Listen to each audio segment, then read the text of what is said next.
म Valentine day मनाउँदिनँ, तर पनि हरेक वर्ष म 2 जनाका लागि एउटा टेबल बुक गर्छु। यसपालि त वेटरले सोद्धा पनि सोधेन।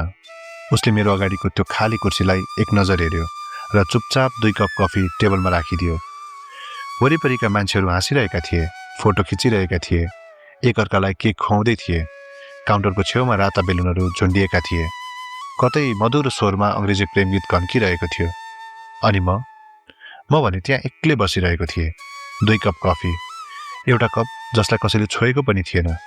छेउको टेबलमा बसेको एउटा केटोले आधा ठट्टा र आधा कौतुहलता मिसाउँदै सोध्यो, दाइ, कोही आउँदै हुनुहुन्छ कि? मैले टाउको हल्लाएँ। उनी आउन छोडेको त वर्षौँ भइसक्यो भाइ। मेरो जवाब सुनेपछि म हाँसौँला कि भनेर उसले केही बेर पर्ख्यो, तर म हाँसिनँ। यो क्याफे बानेश्वरको एउटा सानो गल्लीभित्र छ, धेरै तडक भडक छैन। काठले बनेको एउटा न्यानो ठाउँ जहाँ विद्यार्थी र प्रेमी प्रेमिकाहरू बस्न रुचाउँछन्, किनकि यहाँ कसैले कसैलाई डिस्टर्ब गर्दैन। झ्यालबाट बाहिरको सडक, फुल बेच्नेहरू र कहिले नसुध्रिने त्यही ट्राफिक जाम प्रष्ट देखिन्छ। म सधैँ त्यही झ्यालको छेउमा एउटा टेबल रोज्छु। मलाई त्यहाँको भ्यू मन परेर होइन, त्यो टेबल त उनले पहिलोपटक रोजेकी थिइन्, त्यसैले। उनलाई भेट्नु अघि मलाई कफी मन पर्दैन थियो। म त चिया प्रेमी मान्छे, दुध हालेको, रङ कडा अनि चिनी नहालेको चिया।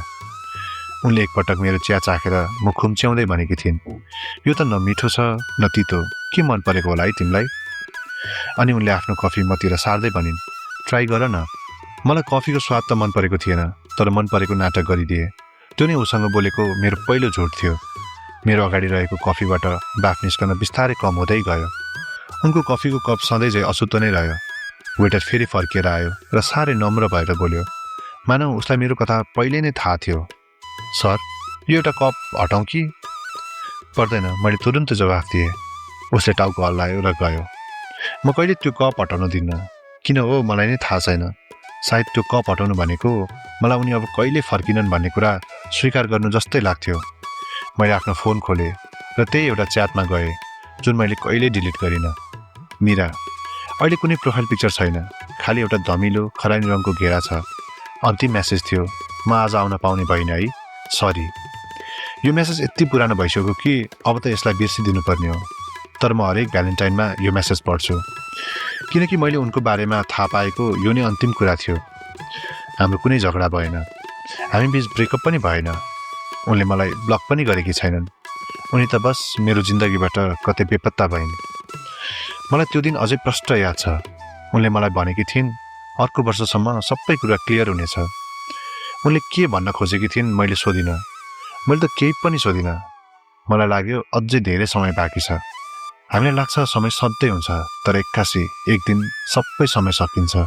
झ्याल बाहिर एउटा केटी दौड्दै आएर एउटा केटोलाई बेसरी अँगालो हाली। केटो हातमा गुलाब लिएर बसिरहेको थियो। उनीहरूलाई देखेर वरिपरिका मान्छेहरू पनि मुस्कुराए। मैले आफ्नो अगाडिको खाली कुर्सीलाई हेरेँ। हामीले कहिले अँगालो हालेनौँ। हामीले कहिले सार्वजनिक ठाउँमा हात पनि समातेनौँ। हामीले त यसलाई कहिले प्रेम भनेर नाम पनि दिएनौँ।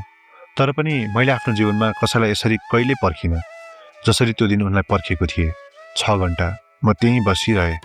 मेरो वरिपरिको क्याफे बन्द भयो, तर उनी आइनन्। क्याफेको ढोका फेरि खुल्यो। ढोकामा झुन्डिएको सानो घन्टी ट्याङ्ग बज्यो। मेरो नजर आफै ढोकातिर सोझियो।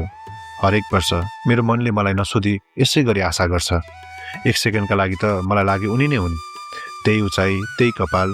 मेरो दिमागले वास्तविकता बुझ्नु अघि नै मेरो मुटुले प्रतिक्रिया जनाइसकेको थियो। तर उनी त कोही अपरिचित थिइन्। म आफ्नो मूर्खतामा मुस्कुराएँ र अन्त्यमा उनको त्यो चिसो भइसकेको कफी उठाएर एक घोटकी पिएँ। यसको स्वाद ठ्याक्कै त्यस्तै थियो जुन दिन उनले मलाई पहिलोपटक चखाएकी थिइन्। सुरुमा तितो अनि बिस्तारै न्यानो। मान्छेहरूलाई लाग्छ मन त प्रेम प्रस्ताव राखेपछि वा प्रेम छुटेपछि मात्रै टुट्छ। मेरो मन त प्रेमको आँट गर्नु अघि नै टुटिसकेको थियो। किनकि सत्य त यो हो कि मलाई थाहा छैन उनले मलाई कहिले माया गरिन् कि गरिनन्। मलाई त यति मात्रै थाहा छ, हरेक भ्यालेन्टाइन म अझै यहाँ आउँछु, किनकि उनले मलाई भनेको अन्तिम कुरा नै यही थियो, अर्को वर्ष म तिमीलाई सबै कुरा भन्नेछु। तर उनको जिन्दगीमा त्यो अर्को वर्ष कहिले आएन।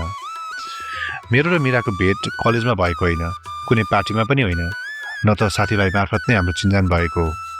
हाम्रो भेट त एउटा खचाखच भरिएको माइक्रोबसभित्र भएको थियो।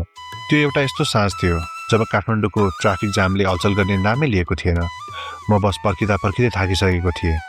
त्यसैले त्रिपुरेश्वरमा एउटा माइक्रो रोकिएपछि म नसोची भित्रै छिरेँ। तर त्यो मेरो ठुलो गल्ती थियो। भित्र उभिने ठाउँसम्म थिएन। एउटा हातले माथिको डन्डी समातेको थिएँ, अर्को हातले आफ्नो झोला च्यापिनेबाट जोगाइरहेको थिएँ। कन्डक्टर भने मानौ नेपालमा फिजिक्सको नियमै लाग्दैन जस्तो गरी मान्छे कोचिरहेको थियो। अगाडि सर्नुहोस् न, अलि अगाडि, ऊ कराइरहेको थियो। म त अगाडि जान सक्ने जति गइसकेको थिएँ। ठ्याक्कै त्यही बेला ड्राइभरले एक्कासी ब्रेक लगायो। उभिएका यात्रुहरूको ताती एकैसाथ अगाडि ढल्कियो र मैले आफ्नो सन्तुलन गुमाएँ। मेरो कुइनोले कसैलाई लाग्यो। एक्सक्युज मी, एउटा केटीको आवाज आयो, अलि तिखो तर रिसाएको चाहिँ होइन। म फर्किएँ।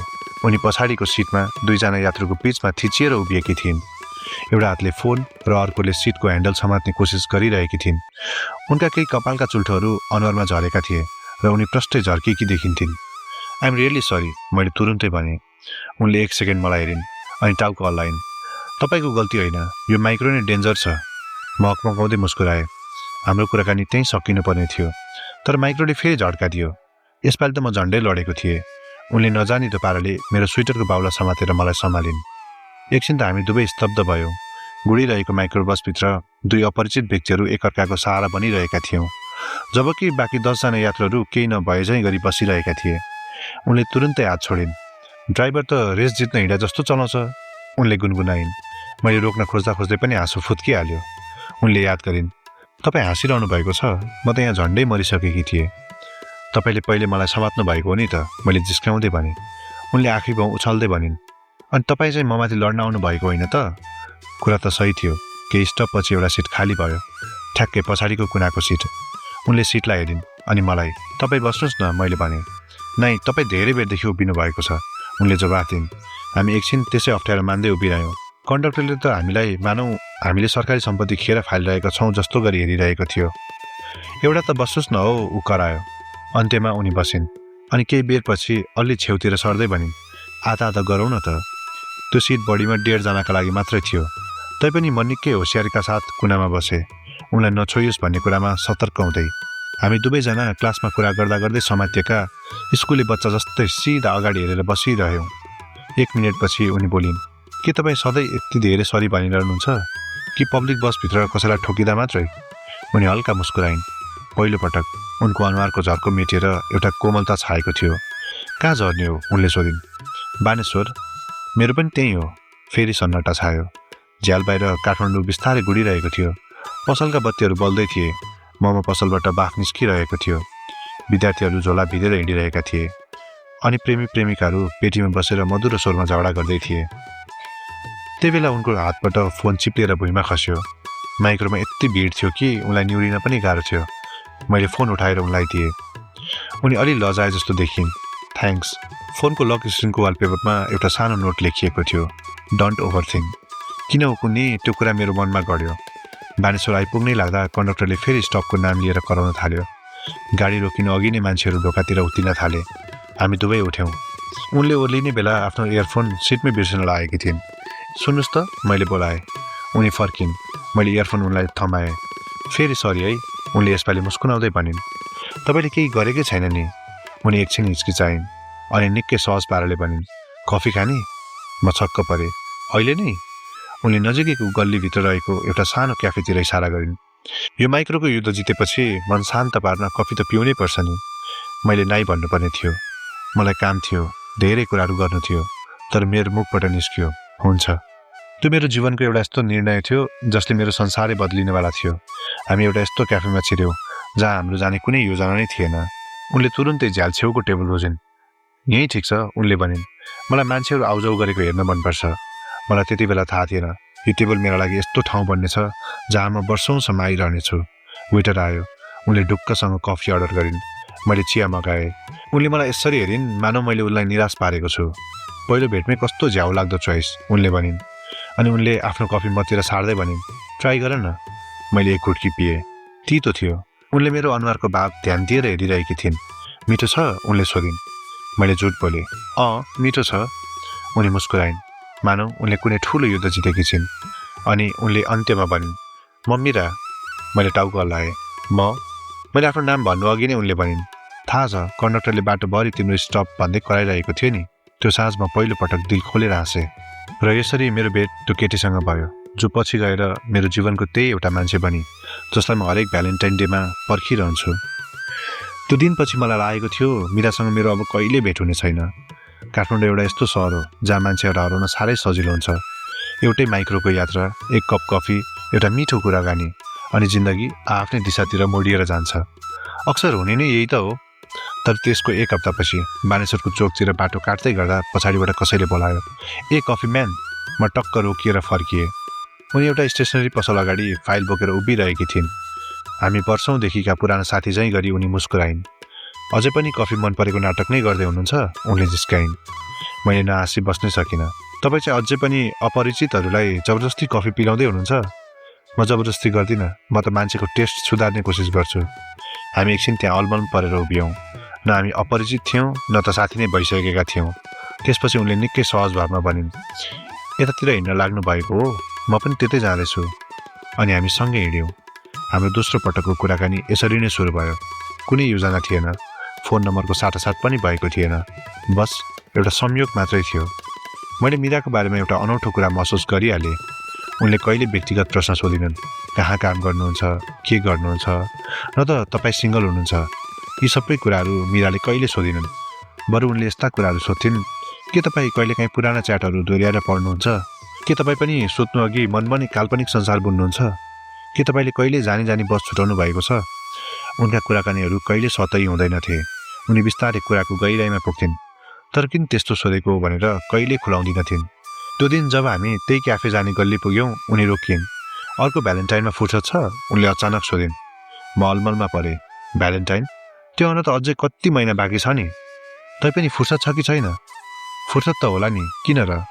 उनी ढुक्क भइन्। ल ठिक छ, यहीँ भेटौँ न त ल। मलाई लाग्यो उनले केही थप कुरा भन्छन् होला, फोन नम्बर माग्छिन् कि वा केही योजना सुनाउँछिन् कि, तर केही पनि भनिनन्। उनले बस यति भनिन्, बाई कफी म्यान, र आफ्नो बाटो लागिन्। उनी गएपछि मात्र मैले महसुस गरेँ, मसँग त उनको कन्ट्याक्ट नम्बरसम्म पनि थिएन। महिनाहरू बित्दै गए, जिन्दगी व्यस्त भयो। काम, जिम्मेवारी, परिवारको आशा। बिस्तारै मैले आफैलाई सम्झाएँ, उनीसँग फेरि भेट हुनु त एउटा सपना जस्तै त हो नि। अनि फेरि भ्यालेन्टाइन डे आयो। म त झन्डै झुकिएको थिएँ। तर जब म बानेश्वर हुँदै जाँदै थिएँ, हातमा गुलाब लिएर हिँडिरहेका जोडीहरू देखेँ। अनि मलाई एक्कासी उनले भनेको कुरा याद आयो, अर्को भ्यालेन्टाइनमा यही क्याफेमा भेटौँ न है। म आफै माथि हाँसेँ। उनले साँचो बोलेकी होलिन् भन्ने मलाई कति पनि विश्वास थिएन। मान्छेहरू कति कुरा त अचुवाको भरमा पनि भन्छन् नि। तर पनि मेरा पाइलाहरू क्याफेतिर मोडिए। मैले मनमा नै सोचेँ, एकचोटि हेर्छु मात्र अनि फर्किहाल्छु। जब म भित्र छिरेँ, उनी त्यही झ्याल छेउको टेबलमा पहिले नै बसिरहेकी थिइन्। अगाडि 2 कप कफी थियो। उनले माथि हेरिन् र म आउने कुरामा कति पनि शङ्का नभए चाहिँ मुस्कुराइन्। ढिलो भयो नि, उनले भनिन्। म त्यहाँ अवाक भएर उभिरहेँ। तपाईँ साँच्चै आउनु भएछ? उनले अलि असन्तुष्ट हुँदै भनिन्, मैले आउँछु भनेकी थिएँ त। म बिस्तारै कुर्सी तानेर बसेँ। केही बेर हामी दुवै बोलेनौँ। त्यसपछि उनले एउटा कप मतिर सार्दै भनिन्, अब त तपाईँ कफी पिउनुहुन्छ नि, होइन? मैले पिएँ। अझै पनि तितो थियो, अझै पनि न्यानो थियो। किन आजको दिन मात्र? मैले अन्त्यमा सोधेँ। हजुर, हामी किन भ्यालेन्टाइनमा मात्रै भेट्छौँ?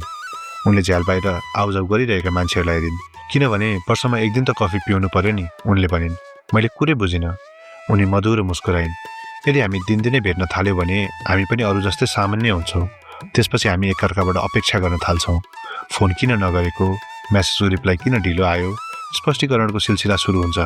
अनि एक दिन हाम्रो झगडा हुन्छ र हामी बोल्नै छोडिदिन्छौँ। म चुपचाप सुनिरहेँ। उनले थपिन्, तर यदि हामी वर्षको एक दिन मात्रै भेटौँ भने हामी बिचमा राम्रा कुराहरू मात्रै बाँकी रहन्छन्। कुनै दबाब हुँदैन, कुनै जिम्मेवारी हुँदैन, बस दुईजना मान्छे र एउटा इमान्दार कुराकानी। मैले उनलाई हेरिरहेँ। के तपाईँ कुनै मित्रताको सम्झौता गर्दै हुनुहुन्छ? यो मित्रता होइन, उनले सच्याउँदै भनिन्। यो त त्योभन्दा पनि सरल कुरा हो। मित्रताभन्दा सरल के नै हुन्छ र? उनले एकछिन सोचिन्। उपस्थिति। त्यही दिनदेखि हाम्रो यो अनौठो परम्परा सुरु भयो। कुनै दिनौँ च्याटिङ भएन, कुनै सोसियल मिडियामा ट्याग गर्ने काम पनि भएन। बस वर्षको एकपटक, हरेक भ्यालेन्टाइन। त्यही क्याफे, त्यही टेबल, त्यही 2 कप कफी। बाँकी वर्षभरि हामी दुई बिल्कुलै फरक संसारमा हुन्थ्यौँ। कहिलेकाहीँ त मलाई लाग्थ्यो कतै मिरा मेरो कल्पना मात्र त होइनन्। तर हरेक फेब्रुअरीमा उनी फेरि प्रकट हुन्थिन् र हरेक वर्ष म त्यही अनौठो अनुभव बोकेर फर्किन्थेँ। मलाई थाहा थिएन हाम्रो सम्बन्ध के हो, तर यो सम्बन्ध टुट्यो भने मन असाध्यै दुख्छ भन्ने चाहिँ थाहा थियो। हाम्रो दोस्रो भ्यालेन्टाइन भेटमा मैले फेरि सोधेँ, तपाईँ मलाई आफ्नो नम्बर किन दिनुहुन्न? उनले बिस्तारै आफ्नो कफी चलाइन्। यदि हामी दिनदिनै कुरा गर्न थाल्यौँ भने हामीसँग यहाँ भन्नका लागि केही पनि बाँकी रहने छैन। त्यस्तो त नहोला नि। उनले बिस्तारै टाउको हल्लाइन्। केही चिजहरू थोरै र दुर्लभ हुँदा मात्रै खास हुन्छन्। म उनको कुरामा सहमत त थिइनँ, तर मैले जोड पनि दिइनँ। मलाई डर थियो कि कतै धेरै प्रश्न गर्दा यो सुन्दर सम्बन्ध नै सकिने त होइन। त्यसैले मैले उनका नियमहरू स्वीकार गरेँ। अनि थाहै नपाए म आफ्नो जन्मदिनभन्दा बढी फेब्रुअरीको पर्खाइमा बस्न थालेँ। त्यो दिन बिदा हुनुअघि उनी उठिन् र निकै हल्का पाराले भनिन्, अर्को वर्ष यही टेबलमा। अनि बिस्तारै थपिन्, नबिर्सिनु है। म मुस्कुराएँ, बिर्सिन्न। मलाई त्यति बेला के थाहा थियो र एउटा यस्तो वर्ष पनि आउनेछ जब म त आउनेछु तर उनी आउने छैनन्। हाम्रो दोस्रो भ्यालेन्टाइनको भेटपछि त्यो पुरा वर्ष झनै लामो महसुस हुन थाल्यो। जिन्दगी गाह्रो भयो होइन, तर अब मसँग पर्खिनका लागि केही खास कुरा थियो। यो निकै अनौठो थियो। हामी बिचमा कुनै कुरा हुँदैन थियो, कुनै मेसेज आउँदैन थियो। कहिलेकाहीँ त महिनौसम्म पनि मैले उनलाई चेतनशील रूपमा सम्झिँदैन थिएँ। दिनहरू काममा बित्थे, साँझ परिवारसँग र हप्ताका अन्त्यहरू साथीभाइसँग। तर जति पटक म बानेश्वर चोक काट्थेँ, मेरा आँखाहरूले आफै त्यो क्याफेमा जाने गल्ली खोजिरहेका हुन्थे। मैले यो कुरा आफैलाई कहिले स्वीकार गरिनँ, तर मैले आफ्नो जिन्दगी वर्षको त्यो एउटा दिनको वरिपरि सजाउन थालिसकेको थिएँ। फेरि अर्को भ्यालेन्टाइन आयो। म क्याफेमा अलि चाँडै पुगेँ। अनि पहिलोपटक उनी त्यहाँ आइपुगेकी थिएनन्। मैले हाम्रो सधैँको टेबल रोजेँ। वेटरले मलाई चिन्यो र मुसुक्क मुस्कुरायो। पर्खिरहनु भएको छ? उसले सोध्यो। मैले टाउको हल्लाएँ। पहिलोपटक मैले महसुस गरेँ पर्खिनुको वास्तविक अर्थ के हो। न त दिगदारी थियो, न त हतार हो। यो त एक किसिमको अर्कै भावना थियो। ढोका खुलेको हरेक आवाजमा मेरो दिमागले केही सोच्नु अघि नै मेरो छातीभित्र ढुकढुकी बढ्थ्यो। अन्त्यमा ढोकाको घन्टी ट्याङ्ग बज्यो र उनी अलि हस्याङ फस्याङ गर्दै भित्र छिरिन्। जामले गर्दा आज म पो ढिलो भएछु त, कुर्सीमा बस्दै उनले भनिन्। उनी अगाडि नबसुन्जेल मेरो शरीर कति तनावमा थियो भन्ने मैले याद गरेकै थिइनँ। तिमीलाई त म आउँदिन जस्तो लाग्यो होला है? मेरो अनुहारको भाव बुझ्दै उनले सोधिन्। मैले तुरुन्तै टाउको हल्लाएँ। नाइ, त्यस्तो होइन। तर उनी यसरी मुस्कुराइन् मानौ उनलाई थाहा छ कि म झुट बोलिरहेको छु। त्यो दिन उनी अलि फरक देखिएकी थिइन्। रूपमा त होइन, तर उनी अलि शान्त थिइन्। हामीले सुरुमा सानातिना कुरा गऱ्यौँ। वेटरले झुक्किएर अरू जोडीको अर्डर अर्कैलाई पुर्याएको कुरा, बाहिर एउटा केटाले आफ्नो साथीसँग प्रेम प्रस्तावको रिहर्सल गरिरहेको दृश्य, एउटा सानो बच्चाले आफ्नो बाबासँग बेलुनका लागि जिद्दी गरिरहेको थियो। सामान्य कुराकानीहरू, तैपनि केही कुरा अलि टाढा टाढा जस्तो लागिरहेको थियो। एउटा लामो मौनतापछि उनले सोधिन्, तिमीलाई कहिले लाग्छ एउटा उमेरपछि जिन्दगी झनै छिट्टो दौडिन थाल्छ? मैले काँध उचाल्दै भने, हुनसक्छ, किन र? उनले मतिर होइन, झ्यालतिर बाहिर हेरिरहन्। किनभने कहिलेकाहीँ मलाई लाग्छ म आफ्नै जिन्दगीको पछाडि दौडिरहेकी छु, तर भेट्न सकेकी छैन। मैले उनले भन्न खोजेको कुरा बुझिनँ, तर तिमी धेरै सोचिरहेकी छौ, मैले सहजै भनिदिएँ। उनी हल्का मुस्कुराइन्। त्यही भएर त मैले आफ्नो फोनको वालपेपरमै त्यो कुरा लेखिदिएकी थिएँ। मलाई याद आयो, डोन्ट ओभर थिङ्क। पहिलोपटक मलाई शङ्का लाग्यो, उनले त्यो कुरा आफूलाई सम्झाउन लेखेकी थिइन् कि वा आफूलाई विश्वास दिलाउन। केही बेरपछि आफ्नो कफी सिद्ध्याउँदै गर्दा उनले अचानक सोधिन्, के तिमीले कहिले कसैलाई मन पराएर पनि नभनी बसेका छौ? यो प्रश्न निकै सिधा थियो। मैले ठट्टा गर्दै टार्न खोजेँ। काठमाडौँका सबैले यस्तै त गरेका हुन्छन्। उनी हाँसिनन्। म सिरियसली सोध्दैछु, उनले मधुरो स्वरमा भनिन्। मैले उनलाई हेरेँ। छ। उनले बिस्तारै टाउको हल्लाइन्। के कुराले रोक्छ त? डरले होला, रिजेक्सनको डरले। मैले एकछिन सोचेँ, होइन, सबै कुरा बदलिन्छ कि भन्ने डरले। त्यसपछि उनले मलाई हेरिन्। उनका आँखाहरू मेरो अनुहारमा अरू दिनभन्दा अलिक बढी समय अड्डिए। केही कुराहरू त नभने पनि आफै बदलिन्छन्, उनले बिस्तारै भनिन्। एक सेकेन्डका लागि क्याफेको त्यो सबै हो हल्ला मेरो कानमा पर्न छोड्यो। मलाई आभास भयो कि उनी अब कुनै काल्पनिक कुरा गरिरहेकी छैनन्। मैले त्यति बेलै सोध्न सक्थेँ। मैले एउटा सरल प्रश्न गर्न सक्थेँ, के तिमीले हाम्रो कुरा गरेकी हौ? तर मैले सोधिनँ। बरु मैले आफ्नो कप उठाएर कफी पिए झैँ गरेँ। कहिलेकाहीँ जवाफभन्दा मौनता नै सुरक्षित लाग्छ। जब हामी जाने बेला भयो, उनी तुरुन्तै उठिनन्। उनले टेबलमा आफ्नो औँलाले एउटा सानो घेरा बनाइन्। उनी केही गहिरो कुरा सोच्दा सधैँ यस्तै गर्थिन्। अर्को वर्ष, उनले भन्न सुरु गरिन्, अनि रोकिन्। भन न। उनले एउटा लामो सास फेरिन्। अर्को वर्ष सबै कुरा प्रष्ट हुनेछ। म हल्का हाँसेँ। त्यसको मतलब के हो नि? थाहा पाउनेछौ, उनले भनिन्। के कुरा? उनी मुस्कुराइन्, तर यसपालि त्यो मुस्कान उनका आँखाहरूसम्म पुगेन। बस तिमी आउनु नि, त्यति नै थियो। कुनै स्पष्टीकरण भएन। हामी सँगै बाहिर निस्क्यौँ। सडकमा साँझका बत्तीहरू बलिसकेका थिए। फुल बेच्नेहरू बाँकी रहेका गुलाफहरू पोको पार्दै थिए। बाटो काट्ने ठाउँ पुगेपछि हामी आफै रोक्यौँ। अक्सर हामी त्यहीँबाट बाई बन्थ्यौँ, तर त्यो दिन उनी केही सेकेन्डसम्म हलचल गरिनन् अनि बिस्तारै भनिन्, तिमी आउँछौ नि है? पक्कै आउँछौ नि, मैले तुरुन्तै जवाफ दिएँ। उनले टाउको हल्लाइन्, मानौ उनी मलाई होइन आफैलाई कुनै कुरामा विश्वास दिलाउँदैछिन्। उनी फर्किन् र भिडभित्र हराइन्। मैले उनी नदेखुन्जेलसम्म हेरिरहेँ। मलाई त्यति बेला के थाहा थियो र यो नै हाम्रो बीचको अन्तिम सामान्य कुराकानी हुने थियो। मलाई मेरो जीवनका अरू कुनै पनि दिनभन्दा त्यो भ्यालेन्टाइन डे बढी प्रष्टसँग याद छ। कुनै नाटकीय घटना भएर होइन, बरु केही पनि नभएकोले गर्दा म सधैँभन्दा अलि चाँडै नै क्याफे पुगेको थिएँ। पहिलोपटक मैले केही प्लानहरू बनाएको थिएँ। क्याफे जाने बाटोमा म सडक छेउको एउटा फुल पसलमा रोकिएँ। म त्यहाँ धेरै बेर उभिरहेँ।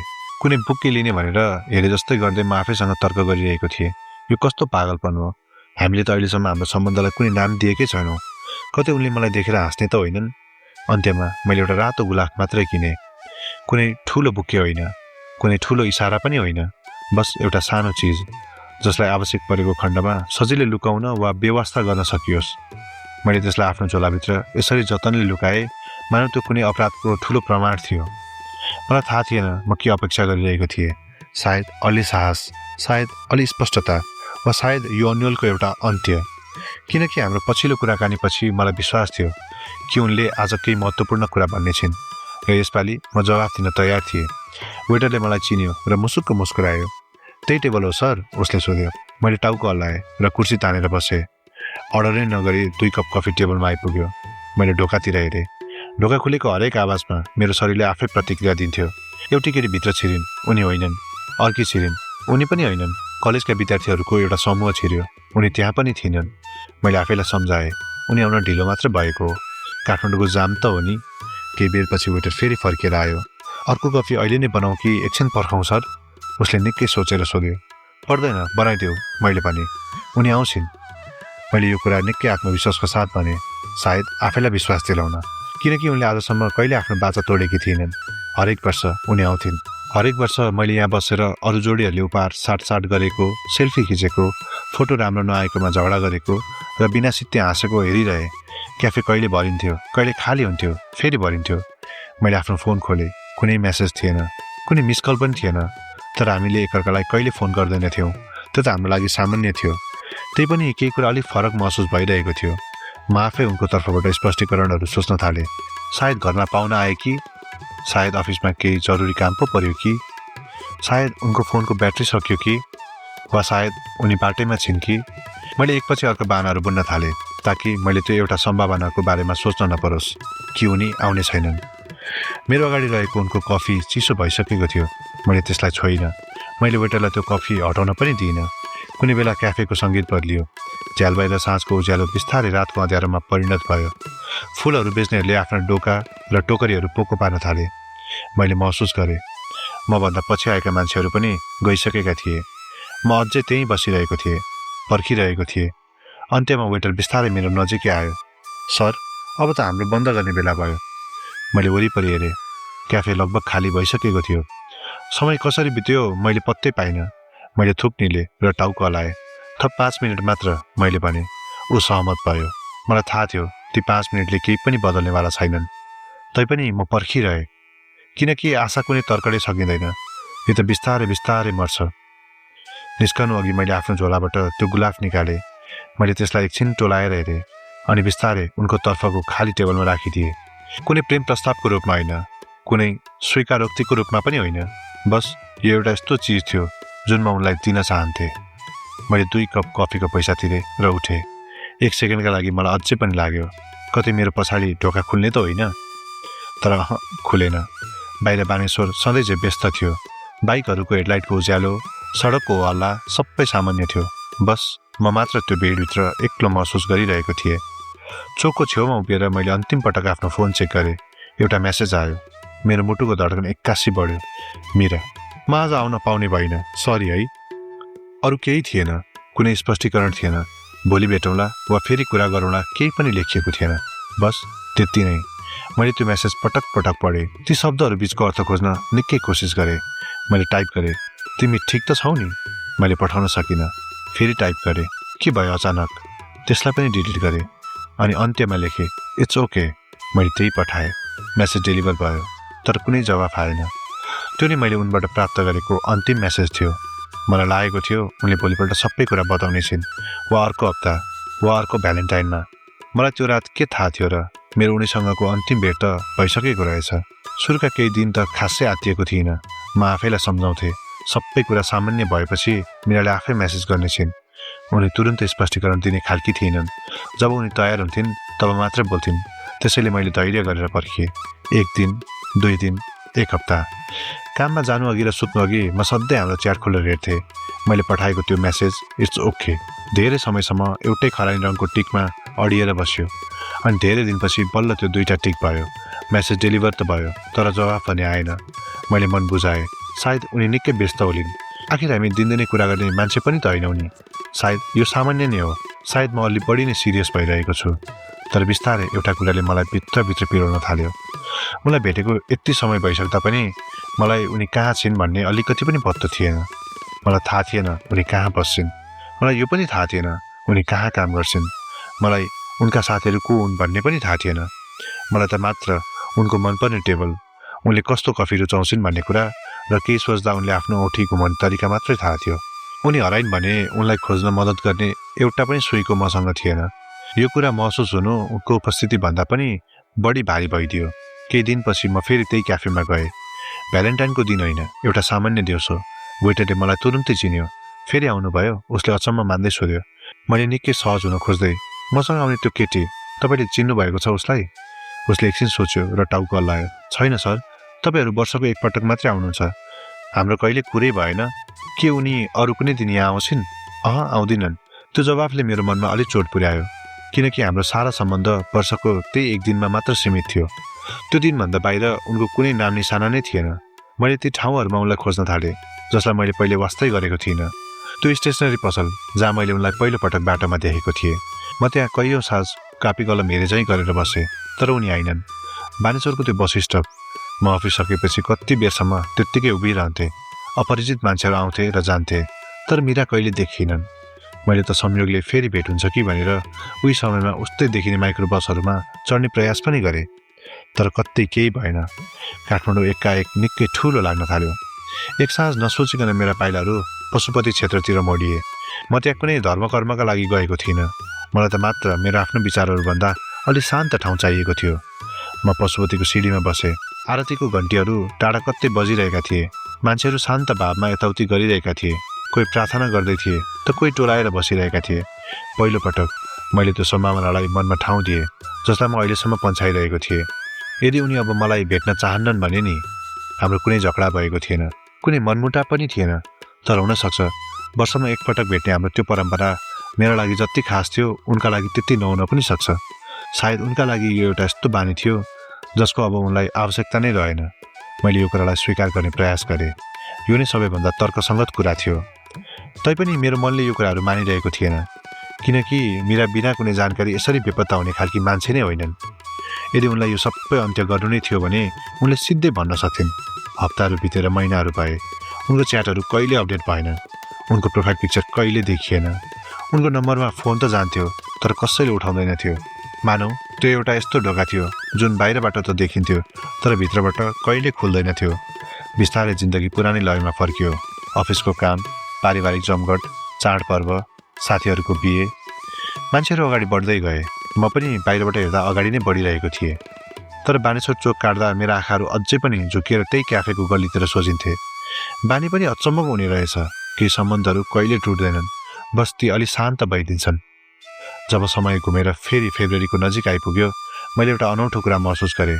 म अब उनको जवाफको पर्खाइमा थिइनँ, म त भ्यालेन्टाइन डेको पर्खाइमा थिएँ। किनकि मेरो मनको कुनै कुनाले अझै विश्वास गर्थ्यो कि उनी आउने छिन्। कुनै मेसेज र स्पष्टीकरण बिना नै उनी टेबलमा टुप्लुक्क आइपुग्ने छिन् र भनिदिने छिन्, सरी है, अलि ढिलो भयो। अनि सबै कुराको अर्थ आफै मिल्नेछ। मलाई किन यस्तो विश्वास लागिरहेको थियो मलाई नै थाहा छैन, तर लागिरहेको थियो। अनि अब फेरि भ्यालेन्टाइन डे आयो। म क्याफेमा गएँ अनि 2 कप कफी अर्डर गरेँ। मैले अब कुनै चमत्कारको आशा गर्न छोडिसकेको थिएँ, तर पनि म क्याफेमा गएँ। त्यही क्याफे, त्यही टेबल अनि त्यही 2 कप कफी। यसपालि मैले ढोकातिर एक सेकेन्ड हेरिरहिनँ। निराशाको स्वाद कस्तो हुन्छ भन्ने कुरा मलाई थाहा भइसकेको थियो र मेरो मनले अब फेरि त्यही पीडा नदोर्याउन आफैलाई तयार पारिसकेको थियो। मैले आफैलाई सम्झाएँ, म त मात्र एउटा पुरानो बानीलाई निरन्तरता दिँदैछु, त्योभन्दा बढी केही होइन। उनी आइनन्। मैले शान्त भएर आफ्नो कफी सिध्याएँ। पहिलोपटक कफी चिसो भएपछि पनि मैले धेरै बेर त्यहाँ बसिनँ। मैले पैसा तिरेँ र त्यो खाली कुर्सीलाई एक नजर पनि नहेरी बाहिर निस्किएँ। हाम्रो सम्बन्धको कथा त्यहीँ सकिनु पर्ने थियो। तर कहिलेकाहीँ जवाफहरू तब मात्रै आउँछन् जब तपाईँले प्रश्न सोध्न छोडिदिनुहुन्छ। मैले सडकमा पाइला मात्रै के राखेको थिएँ, पछाडिबाट एउटा परिचित आवाज आयो, एक्सक्युज मी दाई। म फर्किएँ। उनलाई चिन्न मलाई केही सेकेन्ड लाग्यो। मेरो जस्तै उमेरकी एउटी केटी हातमा एउटा सानो कागजको झोला बोकेर उभिरहेकी थिइन्। उनले मलाई नै बोलाएकी हो कि होइन भन्नेमा पनि म दोधारमा थिएँ। तपाईँ यहाँ कसैसँग आउनुहुन्थ्यो है? उनले निकै होसियारीका साथ सोधिन्। मेरो छाती टक्क भयो। आउँथे। के उनको नाम मीरा थियो? एकछिन त मेरो मुखबाट शब्दै निस्किएन। मैले मात्र टाउको हल्लाएँ। उनले लामो सास फेरिन्। मानव उनले खोजिरहेको मान्छे बल्ल भेटिन्। मलाई शङ्का लागेको थियो। उनले भनिन्, मैले तपाईँलाई यहाँ पहिले पनि देखेकी थिएँ, गएको वर्ष पनि। मैले तुरुन्तै सोधेँ, के तपाईँ मीरालाई चिन्नुहुन्छ? ती केटी अलि हिचकिचाइन् अनि उनले आफ्नो हातमा भएको त्यो कागजको झोला बिस्तारै मतिर बढाइन्। उनले मधुरो स्वरमा भनिन्, म कलेजमा मीराको जुनियर थिएँ। यदि फेरि कहिले तपाईँलाई भेटेँ भने यो दिनु भनी मीराले मलाई अराएकी थिइन्। त्यो झोला लिनु अघि मेरो हातहरू टक्क रोकिए। कहिले? मैले सोधेँ। जवाफ दिनु अघि ती केटीले एकछिन भुइँतिर हेरिन्। मीराले हामीलाई छाडेर गइसकिन्। मेरो मुटुको धड्कन तेज भयो। छोड्नु? कहाँ गइनु नि? उनले मलाई यस्तो नजरले हेरिन् मानौ यो कुरा कसरी भनौँ भनेर उनी शब्द खोजिरहेकी थिइन्। उनी कतै गएकी होइनन्। उनले बिस्तारै भनिन्, उनी बिरामी थिइन्। मैले ती शब्दहरूको अर्थ ठम्याउनै सकिनँ। बिरामी? मतलब? उनले बिस्तारै भनिन्, उनको मुटुमा समस्या थियो। त्यो निकै सिरियस थियो। उनलाई धेरै पहिलेदेखि नै यो कुरा थाहा थियो। मेरो वरिपरिको संसार एक्काएक टाढा भए जस्तो लाग्यो। सडकको ट्राफिक, मान्छेहरूको आवाज, हलचल सबै शून्य भयो। उनले यो कुरा धेरैलाई थाहा नहोस् भन्ने चाहन्थिन्। उनले थपिन्। कलेजमा पनि उनले यो लुकाइन्। केही नजिकका साथीहरूलाई मात्र थाहा थियो। उनी भन्थिन्, म चाहन्न कि कसैले पनि मलाई बिरामी जस्तो ठानेर सहानुभूति दियोस्। मैले त्यो कागजको झोला बेसरी समातेँ। उनले मलाई किन केही भनिनन् त? ती केटीले एउटा खिन्न मुस्कान दिइन्। उनले तपाईँको बारेमा धेरै कुरा भन्थिन्। मैले तुरुन्तै उनलाई हेरेँ। उनले भन्थिन्, एकजना यस्तो मान्छे छ जसलाई म वर्षको एकपटक मात्रै भेट्छु र तपाईँसँगको त्यो समय उनका लागि निकै शान्त हुन्थ्यो रे। कुनै अपेक्षा नभएको, कुनै दबाब नभएको समय, बस एउटा सामान्य कुराकानी। उनले भन्थिन्, वर्षका ती दिनहरूमा मात्र उनले आफूलाई बिरामी होइन, एउटा सामान्य मानिस जस्तो महसुस गर्थिन्। मेरो घाँटी सुकेर आयो। उनी एउटा सर्जरीको पर्खाइमा थिइन्। ती केटीले भन्दै गइन्। उनलाई लागेको थियो त्यो सर्जरीपछि सबै कुरा ठिक हुनेछ।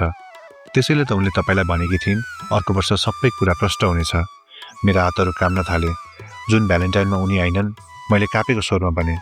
त्यति बेला उनी अस्पताल भर्ना भइसकेकी थिइन्। उनले मधुरो स्वरमा भनिन्। म केही बोल्न सकिनँ। त्यो केटीको आवाज अझै सानो भयो। सर्जरी हुने अघि उनी तपाईँलाई एकपटक भेट्न चाहन्थिन्, तर उनको अवस्था अचानक बिग्रियो। मैले अर्को प्रश्न सोधिनँ। मलाई जवाफ पहिले नै थाहा भइसकेको थियो। उनी? मलाई वाक्य पुरा गर्नै गाह्रो भयो। ती केटीले बिस्तारै टाउको हल्लाइन्। त्यसको केही दिनपछि नै उनको देहान्त भयो। सडकको हल्ला अझै उस्तै थियो, मानौ केही भएकै छैन। तर मेरो भित्र धेरै कुरा टुटिसकेको थियो। यति वर्षसम्म मैले कति धेरै कारणहरू सोचेको थिएँ, रिस, बेवास्ता वा उनको आफ्नै चाहना। तर मैले यो कहिले सोचेको थिइनँ कि उनी त स्वयं समयसँगै लडिरहेकी थिइन्। उनी तपाईँलाई यो अवस्थामा देखाउन चाहँदैनथिन्, ती केटीले भनिन्। उनले भन्थिन्, यदि तपाईँलाई यो कुरा थाहा भयो भने तपाईँ सधैँ चिन्तामा हुनुहुनेछ र तपाईँहरूको वर्षमा एकपटक हुने त्यो भेट निकै भारी र बोझिलो हुनेछ। उनी त त्यो भेटलाई सधैँ सुन्दर र सरल नै राख्न चाहन्थिन्। मेरो नजर मेरो हातमा भएको त्यो कागजको झोलामा पर्यो। उनले भनेकी थिइन्, यदि कहिले भेट भयो भने तपाईँलाई यो दिनु। पहिले नै किन नदिएको त? मैले बिस्तारै सोधेँ। मलाई तपाईँ को हो भन्ने नै थाहा थिएन। उनले जवाफ दिइन्। मलाई मात्र यति थाहा थियो कि तपाईँ हरेक भ्यालेन्टाइनमा यहाँ आउनुहुनेछ। त्यसैले मैले पनि तपाईँलाई नै पर्खिरहेकी थिएँ। ती केटी गएपछि पनि म धेरै बेरसम्म त्यहीँ उभिरहेँ। अन्त्यमा काँपेका औलाहरूले मैले त्यो झोला खोलेँ। भित्र एउटा सानो डायरी थियो अनि मेरो नाम लेखिएको एउटा खाम। मीरालाई भेटेको यति वर्षपछि मैले पहिलोपटक ती कुराहरू सुन्न गइरहेको थिएँ जुन उनले कहिले मुख खोलेर भनिनन्। मैले त्यो खाम तुरुन्तै खोलिनँ। म फेरि त्यही क्याफेभित्र छिरेँ। मलाई थाहा छैन किन, सायद यस कथाका हरेक महत्त्वपूर्ण मोडहरू यहीँबाट सुरु भएका थिए र म चाहन्नथेँ कि यसको अन्त्य चाहिँ सडकको कोलाहल र हल्लाको बिचमा होस्। मलाई फेरि फर्केर आएको देखेर वेटर अलि अचम्ममा पर्यो, तर उसले केही सोधेन। उसले बस टाउको हल्लायो र मलाई फेरि त्यही टेबलमा बस्न दियो। Table number 7। मेरो अगाडिको त्यो कुर्सी अझै खाली थियो। मैले खामलाई टेबलमा राखेँ र केही बेर टोलाएर हेरिरहेँ। मेरो नाम उनकै हातले लेखिएको थियो, अलि ढल्केका अक्षरहरूमा, ठ्याक्कै त्यस्तै जसरी उनी बोर लाग्दा क्याफेको बिल पछाडि साना कुराहरू लेख्ने गर्थिन्। पहिलोपटक मलाई सत्य थाहा पाउन अलि डर लागिरहेको थियो, किनकि एकपटक यो पढेपछि अब कुनै लक काट्नुपर्ने थिएन। बस एउटा अन्तिम सत्य बाँकी रहने थियो। मैले अन्त्यमा खाम खोले। भित्र एउटा दोबारिएको चिठी थियो। तिमीले यो सायद भ्यालेन्टाइनकै दिन पढिरहेका छौ होला। चिठी यसरी सुरु भएको थियो। यदि तिमीले यो पढिरहेका छौ भने यसको अर्थ म फेरि पनि आउन सकिनँ। म माफी चाहन्छु, तिमीलाई छोडेर गएकोमा होइन, तर सबै कुरा नभनेकोमा। मेरो हातले चिठीको कागजलाई बेसरी समात्यो। म सधैँ आफ्नो जिन्दगीमा एउटा यस्तो ठाउँ चाहन्थेँ जहाँ म कुनै बिरामी वा अरूको सहानुभूति चाहिने मान्छे नबनौँ। हाम्रो यो टेबल नै मेरो लागि यस्तो ठाउँ बन्यो। म एकछिन रोकिएँ। क्याफेको हल्ला एकाएक शान्त भयो जस्तो लाग्यो। मलाई लाग्यो मानव मीरा आफै मेरो अगाडि आएर यो चिठी पढिरहेकी छिन्। तिमीले एकपटक सोधेका थियौ हामी किन वर्षको एक दिन मात्र भेट्छौँ भनेर। सबै कुरा सरल राख्नका लागि यसो गरेको हुँ भन्दा मैले झुट बोलेकी थिएँ। सत्य त यो हो कि मलाई थाहा थिएन म कतिन्जेल बाँच्छु। थोरै भेट्नुको अर्थ थियो मैले कहिले तिमीलाई औपचारिक रूपमा गुड बाई भन्नुपर्ने थिएन। मेरो छाती भारी भएर आयो। दोस्रो वर्षदेखि नै म तिमीलाई मन पराउन थालेकी थिएँ। सायद तिमीलाई यो थाहा थियो। तिमी सधैँ सबै कुरा बुझ्ने गर्थ्यौ, तर कहिले सिधै सोध्दैनथ्यौ। म त्यसैमा कृतज्ञ थिएँ। यदि तिमीले सोधेको भए म तिमीसँग दूरी बनाइराख्न सक्ने गरी बलियो थिइनँ। मैले एक सेकेन्डका लागि आँखा चिम्लेँ। भनेपछि त्यो मेरो कल्पना मात्रै थिएन। मैले अगाडि बढेँ। म हाम्रो पछिल्लो भ्यालेन्टाइनमा तिमीलाई सबै कुरा भन्न चाहन्थेँ। सर्जरी पछि म फेरि आउने र हामी सधैँ चाहिँ भेट्ने योजना थियो, जहाँ कुनै नियम हुने थिएन, न त वर्षमा एकपटक भेट्ने शर्त नै। त्यसैले त हामीले सामान्य मान्छेले जस्तै गरी नम्बर पनि साटासाट गऱ्यौँ। मेरो मुखबाट एउटा लामो सास निस्क्यो, तर म डराएकी थिएँ। ती शब्दहरू निकै सरल थिए। मैले महसुस गरेँ कि यदि म बाँचेँ भने म तिमीसँग भविष्य बिताउन चाहन्छु, तर यदि म बाँचिनँ भने म तिम्रो जिन्दगीको सबैभन्दा दुःखद याद बन्न चाहन्नथेँ। मैले केही बेर पढ्न छोडिदिएँ, किनकि उनी पहिले नै मेरो जिन्दगीको सबैभन्दा दुःखद याद बनिसकेकी थिइन्। मैले आफैलाई सम्हाल्दै अगाडि बढेँ। त्यसैले मैले एउटा स्वार्थी विकल्प रोजेँ। तिमीलाई पीडा दिनुभन्दा अन्यलमा छोडिदिए। तिमी केही समय अलमलमा पर्ने थियौ। सायद म प्रति रिस पनि उठ्थ्यो होला, तर बिस्तारै तिमी अगाडि बढ्ने थियौ। म बिस्तारै मर्दै गरेको हेर्नुभन्दा तिम्रो लागि यो सजिलो हुन्छ भन्ने मलाई लाग्यो। मैले अन्जानमै टाउको हल्लाएँ। उनी गलत थिइन्। सत्यभन्दा अन्यल अझै भारी हुने रहेछ। चिठीको अन्तिम भाग छोटो थियो। यदि कहिले झुकिएर तिमी त्यहाँ पुग्यौ भने मेरो पर्खाइमा नबस्नु। अबदेखि एउटा मात्रै कफी अर्डर गर्नु। आफ्नो जिन्दगी सहज तरिकाले जिउनु। यस्तो कोही मान्छे रोज्नु जो वर्षको एकपटक होइन, हरेक दिन तिम्रो अगाडि बस्न सकोस्। त्यसको ठ्याक्कै तल एउटा अन्तिम हरफ लेखिएको थियो। मलाई हरेक वर्ष त्यो एउटा दिन उपहार दिएकोमा धन्यवाद, जहाँ मलाई आफ्नो पनि कुनै भविष्य छ जस्तो लाग्थ्यो। अनि तल लेखिएको थियो, तिम्रै प्यारी मीरा। म धेरै वर्षमा त्यहीँ टोलाएर बसिरहेँ। मेरो अगाडि रहेको कफी कसैले नछोई फेरि चिसो भयो। यतिका वर्षसम्म मलाई लागेको थियो म उनको पुनरागमनको पर्खाइमा छु, तर सत्य त यो थियो कि म एउटा यस्तो कुराकानीलाई समातेर बसिरहेको थिएँ जसको कहिले अन्त्य भएको थिएन। आज बल्ल मैले त्यो अन्त्य पाएको थिएँ। वेटर चुपचाप मेरो नजिकै आयो। यो कप हटाउँ कि सर? मेरो अगाडिको खाली कुर्सीतिर इसारा गर्दै उसले सोध्यो। एकछिन त म त्यसलाई हेरिरहेँ, अनि बिस्तारै टाउको हल्लाएँ। पर्दैन। उसले थप केही सोधेन, किनकि केही बानीहरू आशाका लागि हुँदैनन्, ती त बस सम्झनाका लागि मात्रै हुन्छन्। मैले चिठीलाई जतनले दोब्र्याएँ र आफ्नो वालेटभित्र सुरक्षित राखेँ। बाहिर प्रेमी प्रेमिकाहरू अझै हातमा फुल लिएर हिँडिरहेका थिए। सहर अझै पनि हरेक वर्ष जस्तै त्यही हल्ला र भिडभाड रमाइरहेको थियो।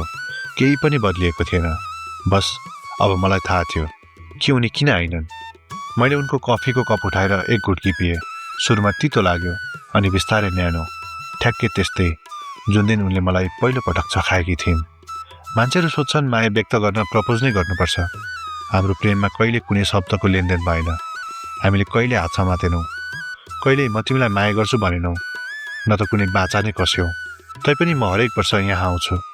म अझै पर्खिरहेको छु भनेर होइन, बरु एक कप कफी र वर्षको त्यो एक दिनको भेटको बिचमा हामीले एउटा पुरा सम्बन्ध बाँचिसकेका थियौँ। अनि केही सम्बन्धहरूको कहिले अन्त्य हुँदैन, ती त बस याद बनेर मुटुको कुनै कुनामा रहिरहन्छन्। त्यसैले हरेक भ्यालेन्टाइन डेमा म अझै 2 कप कफी नै अर्डर गर्छु। हामी सबैको जिन्दगीमा एकजना यस्तो मान्छे हुन्छ जसलाई हामीले कहिले भन्न नसकेका धेरै कुराहरू बाँकी हुन्छन्। यो कथा हजुरहरूलाई कस्तो लाग्यो? कृपया मन पर्यो भने लाइक गरिदिनु होला। अनि यदि कसैको यादले तपाईँलाई सताइरहेको छ भने उनीहरूलाई यो भिडियो सेयर गर्नुहोला। बिना कुनै शब्द, सायद यो कथाले नै तपाईँको मनको कुरा बनिदिनेछ। यादहरू र भावनाका यस्तै अरू कथाहरू सुन्नका लागि यो च्यानललाई आफ्नै सम्झेर सब्स्क्राइब गरिदिनुहोला। फेरि भेटौँला अर्को एउटा कथामा। तबसम्म आफ्नो ख्याल राख्नुहोला।